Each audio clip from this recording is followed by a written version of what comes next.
Si abren su Biblia, todos los que están aquí en este día, vamos a iniciar un libro nuevo. Tenemos la oportunidad de estudiar todo un libro completo. Estamos en el libro de Romanos, la epístola del apóstol Pablo a los romanos. Recuerden que epístola no es la esposa de un apóstol, es la carta. Aquí el tema de este libro es la justicia de Dios. Y vamos a ver la introducción a Romanos en este día. ¿Ya están todos ahí? Romanos capítulo 1.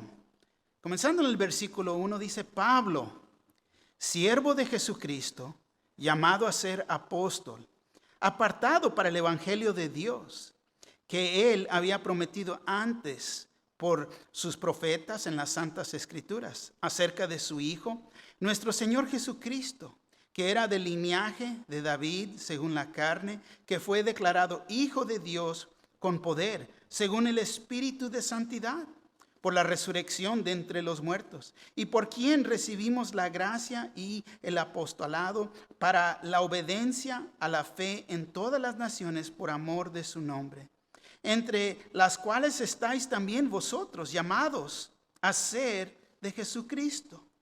A todos los que estáis en Roma, amados de Dios, llamados a ser santos, gracia y paz a vosotros, de Dios nuestro Padre y del Señor Jesucristo. Amén. Favor tomar asiento. Aquí Pablo se introduce a los cristianos romanos y lo hace a través de esta carta, esta presentación, y lo digo de esta manera, la presentación del evangelio en este libro de Romanos, que verdaderamente este libro ha impactado la vida de la iglesia a través de los siglos. Fue en el año 386 después de Cristo que Agustín fue convertido al cristianismo en leyendo Romanos 13 y 14. Y esas escrituras dicen esto: andemos como de día, honestamente, no en glotonerías y borracheras, no en lujerias y lascivias, no en contiendas y envidia, sino vestidos del Señor Jesucristo, y no proveas para los deseos de la carne. Tanta convicción a él que tuvo que escudriñar su vida y se entregó verdaderamente al Señor Jesucristo. El segundo, el entendimiento de Martín Lutero, fue cambiado radicalmente en el año 1513 después de Cristo, mientras que él comparaba el Salmo 31:1 con Romanos 1:17. Salmo 31:1 dice así: en ti, oh Jehová, he confiado. No sea yo confundido jamás. Líbrame en tu justicia. Romanos 1:17 dice: porque en el evangelio la justicia de Dios se revela por fe y para fe, como está escrito: mas el justo por la fe vivirá. Increíble, porque era un hombre muy religioso. Martín Lutero trataba con sus pecados, aún golpeándose, queriéndose sacarse de esas ideas, pero es imposible. Fíjate, también se levantó Habacuc 2:4 que dice, y todo esto desde el Antiguo Testamento, dice: he aquí que aquel cuya alma no está recta se enorgullece, mas el justo por su fe vivirá. Entonces, justificación en nuestra fe ha existido desde el Antiguo Testamento, pero la religión no nos permite creer en esa manera. Siempre uno siente que tiene que hacer más. Estoy salvo, pero tengo que hacer más. No vas a poder estar más salvo de lo que ya estás. Personas, cuando hay el llamado, ahí van cada semana tras semana para querer ser salvos una vez más. No es como funciona. La justicia de Dios es muy diferente y todo lo que se va a cubrir a través de este libro. Fíjate, fue John Wesley, que él fue convertido al cristianismo en el año 1738 después de Cristo, en Londres, él estaba caminando fuera de una iglesia menonita cuando escuchó que leían el sermón de Lutero a la introducción de Romanos. Conocer el libro de Romanos es conocer al cristianismo. La carta da forma a la vida y enseñanzas de Jesús, dándonos un fundamento inmovible como la iglesia y para la iglesia de cualquier época. Martín Lutero se expresó de este libro como el principal del Nuevo Testamento, que contiene el más puro evangelio. Martín Lutero, en realidad, gran cambios en su vida. Este libro de Romanos es un libro de doctrina y doctrina sana. Muy buenas doctrinas salen a través de nuestro estudio, a través de este libro. Está escrito a la iglesia en Roma con la intención de mantenerlos fuera y lejos de la herejía, que no se vayan a descarrilar. Y también vamos a ver la intención del apóstol Pablo, la definición del evangelio y la condición de la humanidad pecaminosa, que verdaderamente cómo necesitamos el evangelio en los tiempos que estamos viviendo. Se me hace un libro muy apropiado para estos tiempos en que estamos viviendo. La fecha de escritura, Pablo escribió esta carta entre los años 56 al 58 después de Cristo. Y fíjate, es uno de los pocos libros en el Nuevo Testamento que, y lo decimos de esta manera, se le puede dar un tiempo o una fecha exacta del 56 al 58. Ese fue ese periodo de tiempo que se escribió este libro.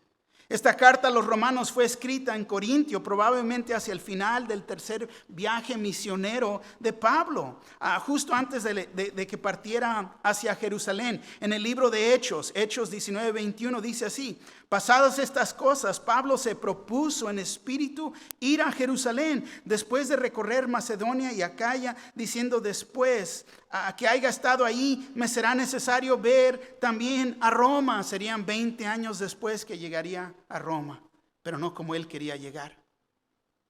El autor, lo hemos dicho, sin duda es Pablo el apóstol que escribió esta carta.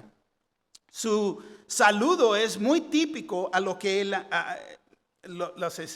cómo comienza las cartas, y lo vemos en el versículo 1. Pero fíjate, el consenso generalizado que el aguijón en la carne que Pablo tenía, el consenso es de que Pablo, este aguijón en la carne, que era su vista defectuosa, y que él no escribió a su propia mano este libro o esta carta, sino que usó a un escriba que se llamaba Tercio.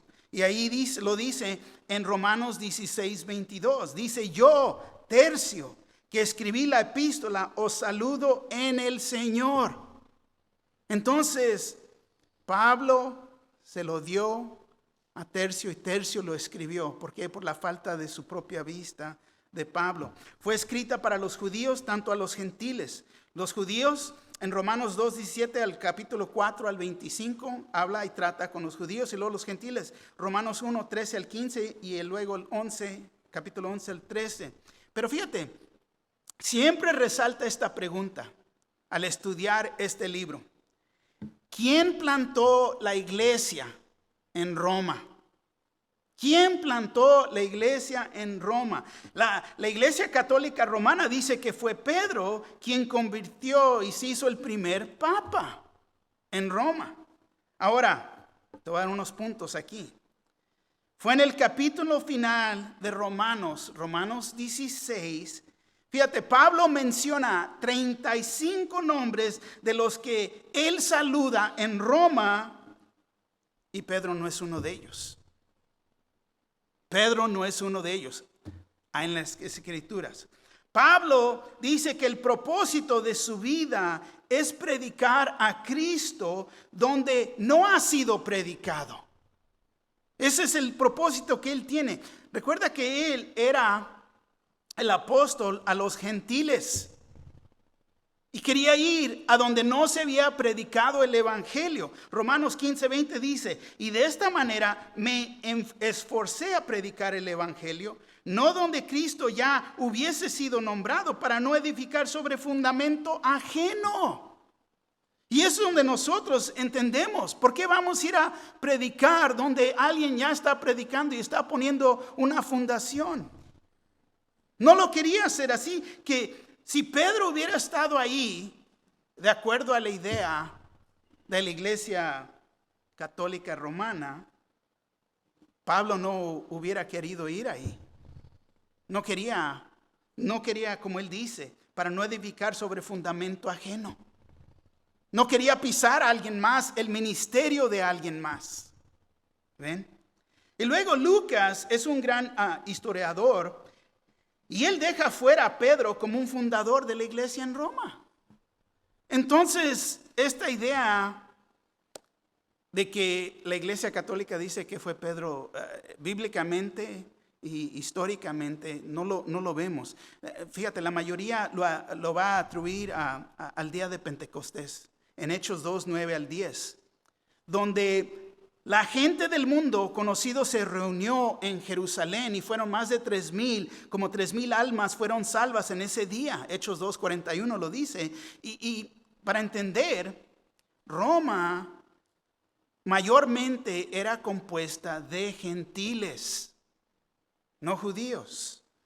Pero fue del día de Pentecostés que la gente se regresó a los diferentes territorios y comenzaron una iglesia. Ahora, esta carta que fue escrita, esta epístola, fue entregada por Febe. Febe, y Romanos 16, 1 al 2 dice así: os recomiendo además nuestra hermana Febe, la cual es diaconisa de la iglesia en Cencrea, que la recibáis en el Señor como es digno de los santos y que la ayudéis en cualquier cosa en que necesite de vosotros, porque ella ha ayudado a muchos y a mí mismo. Entonces, entra una enseñanza así. Cuando lleguemos a ese punto vamos a ver acerca de lo que la Biblia dice de las diaconisas, pero aquí vemos una hermana muy fiel, y hermanas fiel siempre ha existido a través de la historia de la iglesia.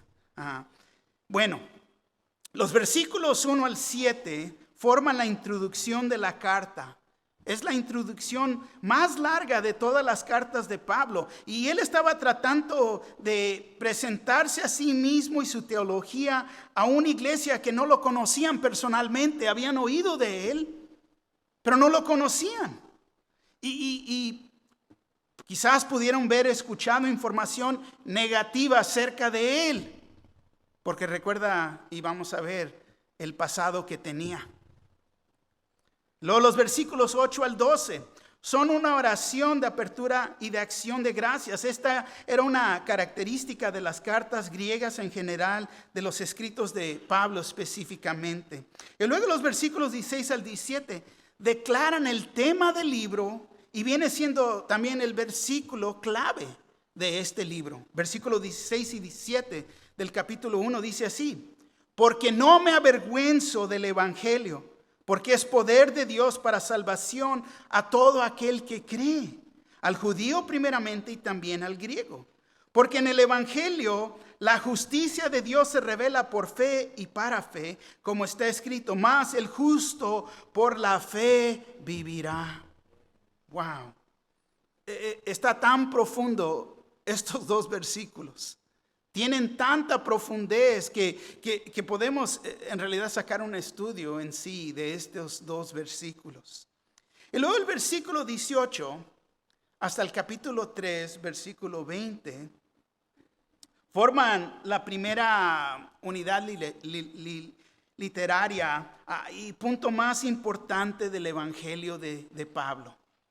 Fíjate, del versículo 18 hasta el capítulo 3, versículo 20 es el punto más importante en todo este libro, porque todos los seres humanos están perdidos y necesitamos ser salvos.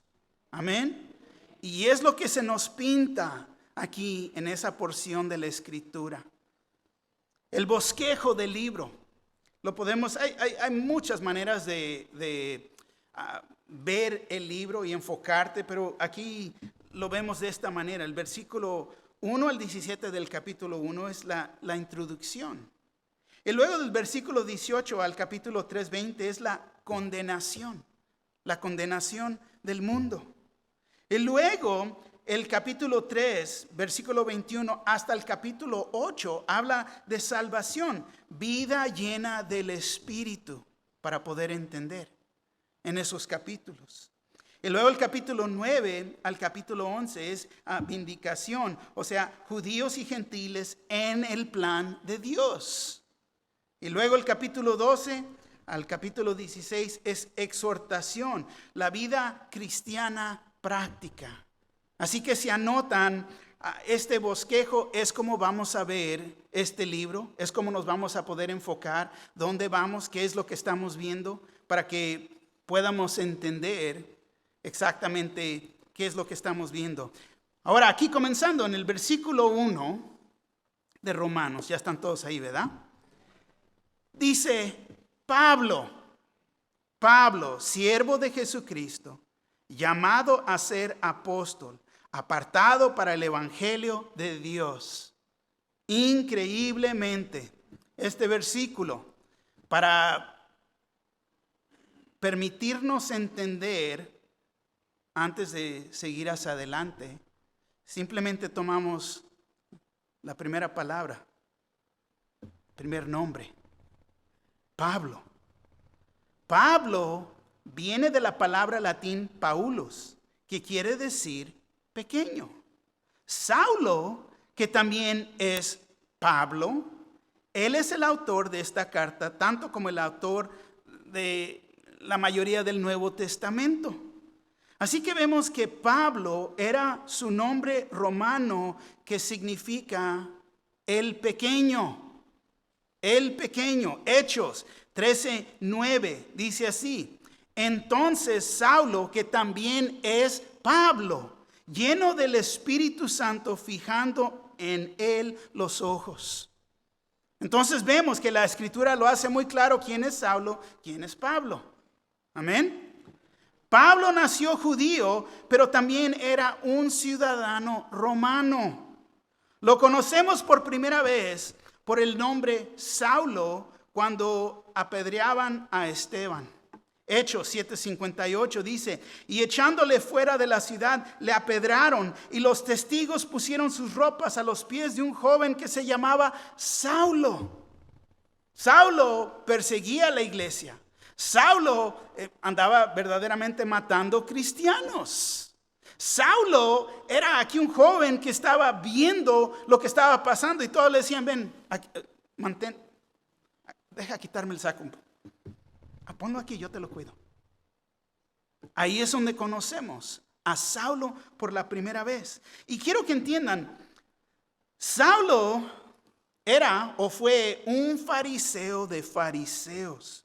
Fue entrenado bajo Gamaliel, uno de los maestros populares del día. Entonces, era un joven religioso. Era fariseo de fariseos. Quiere decir que cumplía con la ley. Él, a la letra de la ley, es como vivía. Era un judío y su linaje, fíjate, él vino de la tribu de Benjamín. Él tenía mucho celo por su religión y en eso había negado al Mesías. Y es lo que pasa. Por el celo de la religión, muchos niegan a Cristo como Señor y Salvador. Saulo es el nombre hermoso que significa pedido a Dios. O todavía mejor, aquel que ha sido pedido al Señor. Pero este nombre en realidad le traía mucho orgullo a este joven. Mucho orgullo. Sus padres habían tomado el nombre del primer rey de Israel, Saúl. Y quiero que entiendan, también él había sido un benjamita. Entonces él se podía identificar.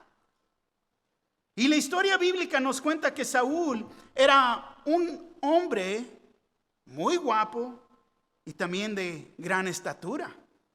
1 Samuel 9:2 dice así: y tenía él un hijo que se llamaba Saúl, joven y hermoso. Entre los hijos de Israel no había otro más hermoso que él. De hombros arriba sobrepasaba a cualquiera del pueblo. ¡Wow! Fíjate, que se escriba de ti que eres hermoso. Y luego un hombre de hombres, más grande que los varones, y se identificaba. Esto le traía mucho orgullo. Pero fíjate, fue cuando Saulo conoció personalmente al Señor Jesucristo en el camino a Damasco, que Saulo se quedó ciego. Se arrepintió de sus pecados, aceptó a Jesús como su Señor y Salvador. Fue en Hechos 9:3-5 que dice así: mas yendo por el camino aconteció que al llegar cerca de Damasco, repentinamente le rodeó un resplandor de luz del cielo, y cayendo en tierra oyó una voz que le decía: Saulo, Saulo, ¿por qué me persigues? Fíjate, el Señor le está pidiendo: ¿por qué me persigues? Él dijo: ¿quién eres, Señor? Y le dijo: yo soy Jesús, a quien tú persigues. Dura cosa te es dar cosas contra el aguijón. ¿Te imaginas que el Señor te traiga algo a la atención en esta manera? Saulo se convirtió en Pablo, el apóstol a los gentiles de esta experiencia. Hechos 9:15 dice así: el Señor le dijo: ve, porque instrumento escogido me es este, para llevar mi nombre en presencia de los gentiles y de reyes y de los hijos de Israel. ¡Wow!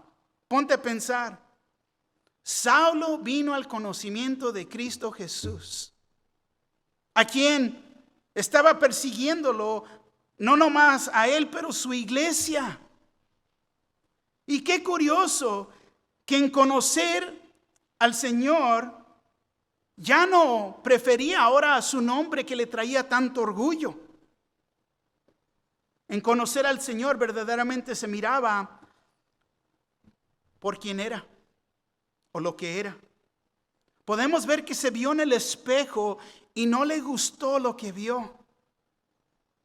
Y de ese punto en adelante prefería ser conocido como el pequeño. Como el pequeño.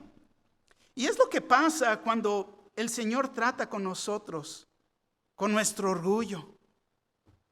Nos tiene que traer al punto que ya no estamos confiando en nosotros mismos, en nuestros talentos, en nuestras propias habilidades. Te pregunto en esta mañana,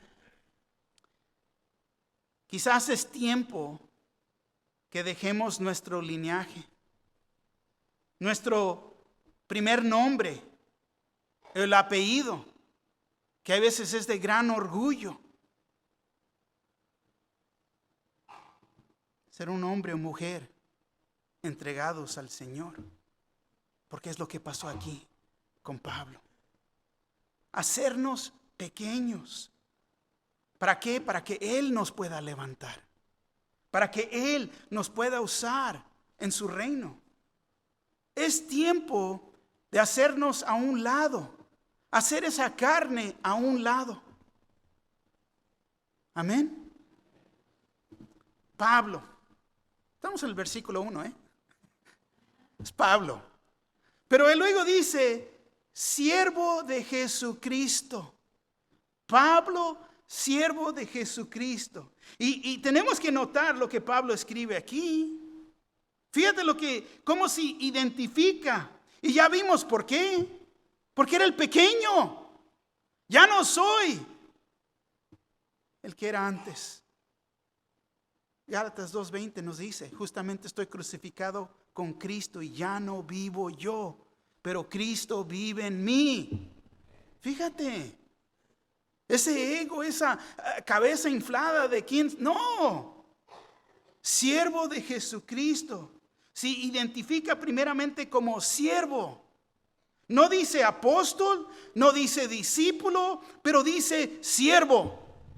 Siervo. La palabra siervo la conocemos nosotros por la palabra dulos. Dulos es el ministerio de varones que andan limpiando, levantando mesas, barriendo, recogiendo. Ese es el dulos, es un siervo. Pero la diferencia es un siervo de Jesucristo. Y la palabra aquí significa esclavo o siervo. Pero para entender esta palabra, quiero que entiendas esto. Un siervo es un siervo, ¿no? Un esclavo es un esclavo. Pero un dulos se le ha dado una libertad. Eres libre, te suelto.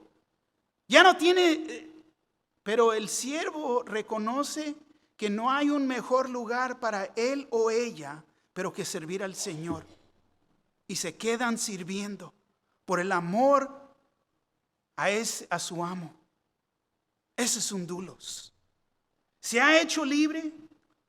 Alguien pagó por su libertad, pero ha escogido en amor quedarse en esclavitud a su amo. Fíjate, Éxodo 21:5 dice: y si el siervo dijere, yo amo a mi Señor, a mi mujer y a mis hijos, no saldré libre. Fíjate, el dulos, este tipo de siervo, reconoce que esto es lo mejor para él y su familia. No hay mejor opción, no hay nada allá afuera que se me puede ofrecer que va a ser mejor que donde estoy. Y escoge seguir sirviendo a su Señor, su amo, en amor. Porque es libre. No hay una mejor opción para él o ella. Increíble que hay personas que dicen que no, que son siervos, pero no operan a las bases de amor. Hay siervos malos, malagradecidos, siervos que siempre buscan otro tipo de libertad. Solo quieren correr, ir a hacer lo que ellos desean hacer. Quieren servir a su manera, a su tiempo y solo cuando es de beneficio para ellos. Este tipo de siervo no es un dulos. Son siervos, pero ¿a quién están sirviendo? No a Jesucristo. Quizás siervos de Satanás o del pecado. Pero no son dulos. 1 Corintios 7:22. Fíjate, deja regresar un poquito. Tenemos que reconocer en la condición que estamos y preguntarme, ¿estoy sirviendo al Señor? ¿Respondiendo a su amor? ¿Reconozco que esto es lo mejor para mí y mi familia? Porque a veces muchos se descarrilan porque no toman esto en cuenta. 1 Corintios 7:22 dice así: porque el que en el Señor fue llamado siendo esclavo, liberto es del Señor. Asimismo, el que fue llamado siendo libre, esclavo es de Cristo. Nosotros somos libres en Cristo Jesús. Y nos ha dado libertad, fíjate, libertad del pecado, tanto libertad de Satanás. Pero no somos libres en libertinaje. Es una decisión para que uno sea libre, pero también es una decisión servir y ser siervo, ser un dulos del Señor. Tome nota que el Señor de un esclavo, el amo de un esclavo, se hacía responsable por todas las necesidades de sus siervos. Y es lo que nuestro Señor Jesús hace por nosotros. Filipenses 4:19 nos dice: mi Dios pues suplirá todo lo que os falta conforme a sus riquezas en gloria en Cristo Jesús. Él va a proveer todas nuestras necesidades. ¿Por qué? Porque soy su dulo, soy su siervo. Le pertenezco a Él. El señor de un esclavo se hacía cargo de sus esclavos. Él escogía, fíjate, sus tareas. El amo escogía sus tareas, los deberes de cada uno de sus esclavos. Los esclavos siervos no escogen lo que ellos van o no van a hacer. Le pertenezco a Cristo Jesús y quiere que haga eso. No, pero yo no. Mejor tú. No es que no me gusta. No es que me tengo que levantar más temprano, quedarme tarde. Pero ¿le pertenecemos a Él o no? Porque fíjate también, el señor de un esclavo iba a proveer todo lo necesario para cumplir su trabajo. Toma nota que se le ha dado al siervo todo lo necesario para cumplir la obra. En el momento que recibiste a Cristo Jesús, fuimos bautizados, fuimos puestos en el cuerpo del Señor.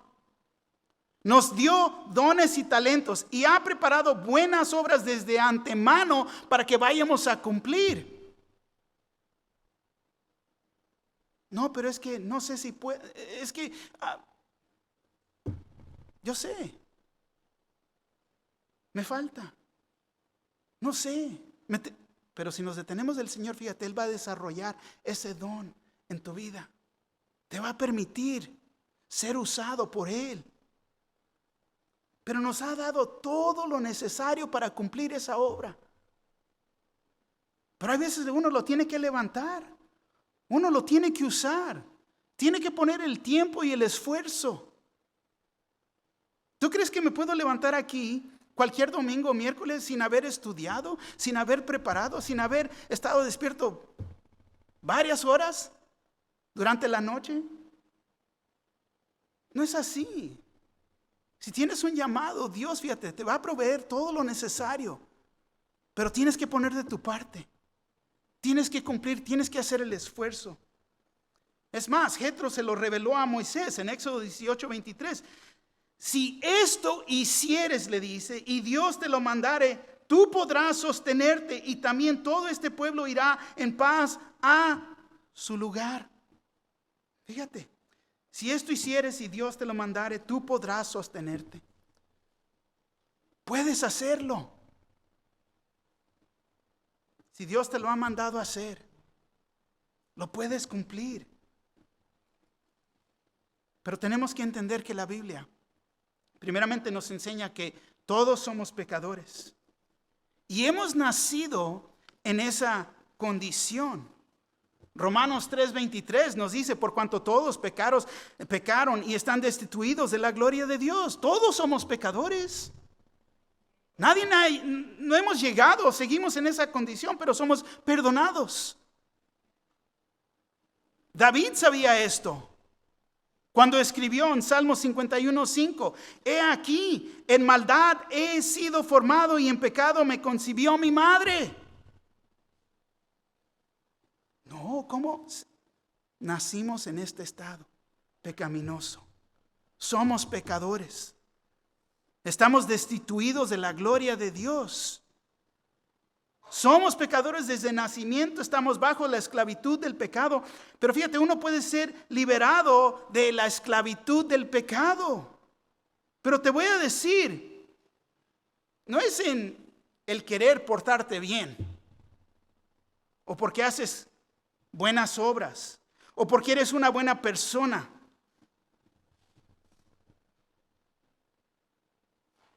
No nos podemos comparar. Cuando nos comparamos con el Señor, verdaderamente reconocemos nuestra condición. Pablo reconoció que Jesús pagó el pago con su propia vida. Fue Jesús el cual lo hizo libre. Y ya no era un esclavo al mundo, al pecado o a Satanás. Porque Cristo lo hizo libre. Y en amor por su libertad, Pablo estaba tan agradecido, él escogió servir a su Señor Cristo Jesús. Pablo le daba su obediencia en completo al Señor. Ya no era mi voluntad, pero su voluntad. Se identificaba y proclamaba el ser un doulos. Regresamos al versículo 1. Pablo, siervo de Jesucristo, llamado a ser apóstol. Apóstol. Un apóstol es uno enviado con una comisión. Pero en un sentido es más profundo, denota una portavoz autorizado de Dios. Es alguien que se le ha dado la comisión y el poder de actuar es en su representación. Jesús, fíjate, tuvo muchos discípulos y de ellos solamente seleccionó 12 apóstoles. Hoy en día los llamaríamos misioneros. Pero Pablo fue más que un misionero. Él no nomás hablaba la mera palabra de Dios, pero también la escribió. Otra manera de llamarlo es un mensajero, embajador o uno enviado. Ahora tenemos que entender que los apóstoles de ese tiempo tenían requisitos. Uno de los requisitos para ser un apóstol era ver y ser testigo de la resurrección de Cristo Jesús. Era lo que tenían que hacer cuando reemplazaron a Judas. Hechos 1:21 al 22 dice: es necesario pues que de estos hombres que han estado junto con nosotros todo el tiempo que el Señor Jesús entraba y salía entre nosotros, comenzando desde el bautismo de Juan hasta el día en que de entre nosotros fue recibido arriba, uno se ha hecho testigo con nosotros de su resurrección. Así que hoy en día hasta he visto los pósters: el apóstol va a venir y aléjate, porque no hay apóstoles. Terminó. ¿Por qué? Si te dice que vio la resurrección de Cristo Jesús, imposible. Sí, Cristo vive. Sí, Cristo ha resucitado. Él mora en nosotros, sí. Pero físicamente haber visto, no hay apóstoles hoy en día, en el sentido bíblicamente de apóstoles. ¿Uno enviado, un misionero? Claro que sí. Claro que sí. Pero fíjate, Pablo no fue un discípulo de Jesús. Al revés, él perseguía a la iglesia. Pero Pablo llegó a ser testigo de su resurrección. Jesús se le presentó, recuerda, en el camino de Damasco, y ahí se convirtió. Jesús también lo había comisionado. Regresa, lea Hechos 9. Completo a tu tiempo. Hechos 9:15, el Señor le dijo: ve, porque instrumento escogido me es este, para llevar mi nombre en presencia de los gentiles y de reyes y de los hijos de Israel. Una comisión especial a través de Cristo Jesús, que lo llamó y lo envió. Las escrituras soportan su llamado. Pablo, fíjate, no buscaba lo suyo. Dios lo llamó por medio de Cristo Jesús. No de hombres ni por hombres, sino por Jesucristo y por Dios el Padre, que lo resucitó de los muertos. Lo llamó. Una comisión directamente de Dios. Y es importante establecer este punto. ¿Por qué? Porque iban a cuestionar quién era. Cuestionaban su autoridad. ¿Por qué nos está mandando esta carta? ¿Quién es? Pero es un apóstol. El ministerio, quiero que entiendas, el ministerio no es como un trabajo que puedes escoger o se te prendió el foco de un día a otro y esto es lo que yo quiero hacer. No es el ministerio así. No llego y poncho la tarjeta. No, ya me fui. No es el ministerio, no es así. Les he dicho, salgo de vacaciones y me encuentro en una playa en cualquier lugar y la conversación, en el avión, en un restaurante. Todos nos preguntan: ¿qué haces? Oh, pues es que hago construcción. O es que, sí, ¿qué haces? No, pues soy un pastor. Me comienzan a contar toda su vida. ¿Por qué? Porque quiero que entiendan, no es un trabajo, es un llamado. Porque cada oportunidad que Dios nos da para compartir la verdad. Y así Pablo. No es un trabajo. La selección de Pablo no fue una elección humana, fue divina. Y es así que tenía la autoridad para tratar con los problemas que se levantaban. ¿Por qué? Porque el ministerio, la iglesia, le pertenece a Dios. Tratamos con problemas todo el tiempo, pero nos tenemos que detener de Dios. Porque todo esto le pertenece a Él. Amén. Fue el Espíritu Santo, fíjate, que apartó a Saulo, a Pablo. Y esto pasó a través de oración. Hechos 13, 1 al 3 dice: había entonces en la iglesia que estaba en Antioquía profetas y maestros, Bernabé, Simón, el que se llamaba Niger, Lucio de Cirene, Manaén, el que se había criado junto con Herodes, el tetrarca, y Saulo. Ministrando estos al Señor y ayunando, dijo el Espíritu Santo: apartadme a Bernabé y a Saulo para la obra a que los he llamado. Entonces, habiendo ayunado y orado, les impusieron las manos y los despidieron. Increíble. Dios lo llamó, a través de la iglesia se confirmó, a través del ayuno y oración, y luego impusieron manos en ellos para enviarlos. Y ese es el modelo, cómo debe de funcionar en la iglesia cuando alguien es enviado. Pero fíjate, es importante saber que uno es llamado al ministerio. Todos vamos a pasar por pruebas y conflictos. Y si uno está tratando de servir en el ministerio a su propio esfuerzo, en la carne, y no es un llamado, es quizás la razón por qué uno está sufriendo, tanto el cuerpo está sufriendo. Pero fíjate, Dios, quiero que entiendan esto, no nomás llama a uno, como en una pareja, al esposo y no la esposa. Nos llama juntos.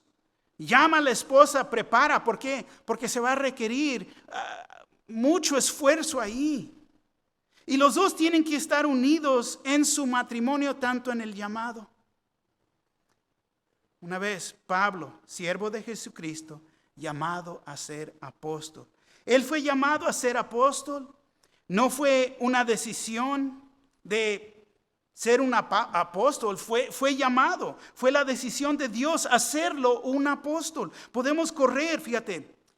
Tenemos un llamado, quizás lo tienes en esta mañana, quizás estás corriendo de tu llamado, pero fíjate, el correr de tu llamado no cambia las cosas. Que Dios te ha dado ese llamado. No tenemos una opción en nuestro llamado. Si el Señor te quiere usar como maestro, te va a usar. Y si le corres, las cosas no te van a salir bien. Porque estás corriendo del llamado de Dios. Si te quiere usar en una capacidad, en el café, en el parque, en el estacionamiento, con los niños, deja de correr. Quiero tomar en cuenta el corazón de Pablo. Fíjense, tomen nota de lo primero que hizo. Y dijo: siervo de Jesucristo, y ahora es llamado apóstol. Tenemos que someternos bajo Jesucristo y Él es el quien nos va a elevar de posición. Tenemos que ser fiel con lo poquito para que pueda darnos más. Pero muchos quieren tener más y no ser fiel aún con lo poquito. Pablo, siervo de Jesucristo, llamado a ser apóstol, y la palabra que sigue es apartado. Fue apartado para alguien, para un propósito, no fue apartado de algo. Y hay muchos cristianos que están apartados de alguien y apartados tanto de Él, del Señor. Es muy importante. Fíjate, Gálatas 1:15 al 16 dice así: pero cuando agradó a Dios, que me apartó desde el vientre de mi madre y me llamó por su gracia, revelar a su Hijo en mí para que yo le predicase entre los gentiles, no consulté enseguida con carne y sangre. ¿Por qué? Porque reconoció el llamado que tenía. Y verdaderamente si estamos apartados y es para el Evangelio de Dios, tanto como aquí en el versículo 1 lo fue para Pablo. Nosotros, fíjate, vamos a tener una vida que atrae a las personas, que atrae a la gente. No una vida que los espanta o separa a la gente. Simplemente si somos cristianos, nuestra vida debe de traer, fíjate, sal. Nuestra conversación y nuestra vida deben de traer sal. Y la sal hace que la gente tenga sed. Y nuestra vida causa que estas personas tengan sed. Y si ese es el caso, tenemos que ofrecerles agua viva. Ofrecerles salvación en Cristo Jesús. Fíjate lo que dice el versículo 2. Que Él había prometido antes por sus profetas en las Santas Escrituras. El Evangelio no es algo nuevo. Fue prometido por sus profetas desde el Antiguo Testamento. Es el mensaje que Dios ama a la humanidad y nos da una manera de ser salvos. ¿De qué? Del estado en que nacimos, un estado pecaminoso. Porque el pecado nos separa, destituidos. Pero mira, el cuadro que se nos pinta aquí en los próximos versículos. Comienza a pintar este cuadro. Fíjate lo que dice el versículo 2 al 6. Que Él había prometido antes por sus profetas en las Santas Escrituras, acerca de su Hijo, nuestro Señor Jesucristo, que era del linaje de David según la carne, que fue declarado Hijo de Dios con poder, según el Espíritu de santidad, por la resurrección de entre los muertos, y por quien recibimos la gracia y el apostolado para la obediencia a la fe en todas las naciones por amor de su nombre, entre las cuales estáis también vosotros llamados a ser de Jesucristo. Aquí nos da un cuadro, nos pinta un cuadro del plan de Dios. El plan que se desarrolló, que se llevó a cabo. Tiene que ver todo este plan con Jesús. Todo el enfoque es en Jesús. El Evangelio son las buenas noticias. En el plan de Dios, y nos explica aquí, Jesús es el Hijo de Dios. Fue prometido por los profetas y las Santas Escrituras. Dieron testimonio de Él. Él iba a ser un descendiente de David. Él iba a morir y ser resucitado de los muertos. Ponte a ver. Toma nota de estas escrituras. Isaías 9, 6 al 7 dice: porque un niño nos es nacido, hijo nos es dado, y el principado sobre su hombro, y se llamará su nombre admirable, consejero, Dios fuerte, Padre eterno, príncipe de paz. Lo dilatado de su imperio y la paz no tendrán límites sobre el trono de David y sobre su reino, disponiéndolo y confirmándolo en juicio y en justicia desde ahora y para siempre. El celo de Jehová de los ejércitos hará esto. Fue prometido, Jeremías 23:5. He aquí que vienen días, dice Jehová, en que levantaré a David, renuevo justo, y reinará como rey, el cual será dichoso y hará juicio y justicia en la tierra. ¿Hablando de quién? De Jesús. El enfoque siempre ha sido el Señor Jesús. Lucas 1:32 al 33. Este será grande y será llamado Hijo del Altísimo, y el Señor Dios le dará el trono de David su padre, y reinará sobre la casa de Jacob para siempre, y su reino no tendrá fin. Siempre de Jesús. Jesús es Dios, y algunos no creen esto. Esta es una doctrina sana. Jesús es Dios. Ellos dicen, no, Jesús no se debe de adorar. ¿Por qué? Porque creen que es un ángel. Creen que es creado. Pero Jesús sí se debe de ser adorado, porque Él es Dios. Amén. Fíjate, existen tantas preguntas de Jesús, pero la Biblia no las puede contestar. Preguntas sobre quién sería la madre de Jesús. La Biblia nos declara que sería una virgen. ¿De qué casa naciera? De la casa de David. ¿De dónde naciera? En Belén. ¿Qué nombre se le daría? Emmanuel, Dios con nosotros. ¿Qué muerte sería la suya? En la cruz. ¿Dónde iba a morir? Fuera de Jerusalén. En el monte de la Calavera. Calvario. Todas estas preguntas que resaltan la palabra de Dios. ¿Por qué? Porque la palabra de Dios se trata de Jesús. Versículos 3 y 4 dice una vez más acerca de su Hijo, nuestro Señor Jesucristo, que era del linaje de David según la carne, que fue declarado Hijo de Dios con poder, según el Espíritu de santidad, por la resurrección de entre los muertos. La resurrección no lo hizo el Hijo de Dios, simplemente reveló quién era. Él siempre ha existido. Él es creador. Juan 8:23. Y les dijo, vosotros sois de abajo, yo soy de arriba. Vosotros sois de este mundo, yo no soy de este mundo. Las palabras del Señor Jesús. La resurrección también comprueba que fue nacido de una virgen. También nos da la aseguranza que Él regresará por nosotros como Él lo ha prometido. Versículos 5 y 6. ¿Y por quién recibimos la gracia y el apostolado? Para la obediencia a la fe en todas las naciones, por amor de su nombre, entre las cuales estáis también vosotros llamados a ser de Jesucristo. Ahora, las palabras que les quiero traer a la atención aquí es gracia y obediencia. Gracia y obediencia. Gracia quiere decir el favor que no nos merecemos. Es inmerecido. Él nos da lo que no nos merecemos, nos da su amor y nos da su salvación como un regalo, un favor inmerecido. Efesios 2:8 al 10 dice así: porque por gracia sois salvos por medio de la fe, y esto no de vosotros, pues es don de Dios.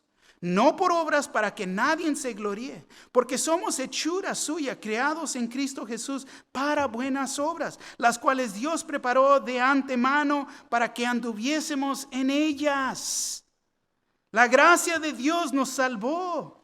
Y ahora que estamos salvos, somos hechuras suyas para hacer buenas obras. Entonces, ¿qué se requiere de nosotros? Obediencia. Obediencia. Gracia nos debe de mover a la obediencia para entender. El versículo 7. A todos los que estáis en Roma, amados de Dios, llamados a ser santos, gracia y paz a vosotros, de Dios nuestro Padre y del Señor Jesucristo. Fíjate, amados de Dios, llamados a ser santos. La gracia de Dios siempre es antes que la paz de Dios. Claro que esta carta fue escrita para los cristianos en Roma, pero esta carta es parte de la palabra de Dios con la intención que todo creyente la lea y la entienda. Segunda de Timoteo 3:16 y 17 dice así: toda la escritura es inspirada por Dios y útil para enseñar, para redarguir, para corregir, para instruir en justicia, a fin de que el hombre de Dios sea perfecto, eternamente preparado para toda buena obra. Y es lo que la palabra de Dios hace en nosotros. Nos prepara para ser obedientes, para cumplir esa buena obra. Pero fíjense, tomen nota, en la gracia del Señor, Él escogió usar su peor enemigo de ese tiempo y hacerlo un apóstol. Lo equipó para ser un gran instrumento de Dios para dar su mensaje. Y entonces, en el entender esto, no hay nadie que pueda decir: ay, el Señor no me puede usar a mí. No, al revés. Él desea usarte a ti. Te quiere transformar. Te quiere cambiar. Pero fíjate, tomó el peor enemigo. La vida pasada lo hizo humilde a Pablo. Él se recuerda cómo se comportó con los cristianos, lo que él había dicho, tanto como se comportó con Dios. Pero fíjate, esa vida no lo hizo un esclavo a su pasado. Y eso es tan importante. Porque muchos quieren vivir la vida cristiana mirando hacia atrás, mirando la vida que tenía. Todos tenemos cicatrices de nuestro pasado. Nadie ha sido perfecto, todos somos pecadores. Pero Dios, fíjate, cuando miras hacia adelante y cómo el apóstol Pablo fue usado. Pablo escribió cerca del fin de su vida. Segunda de Timoteo 4, 6 y 7. Porque yo ya estoy para ser sacrificado y el tiempo de mi partida está cercano. He peleado la buena batalla, he acabado la carrera, he guardado la fe. ¡Wow! ¡Qué palabras! Como creyentes tenemos que ser humildes de nuestra vida pasada, sin ser esclavos de ella.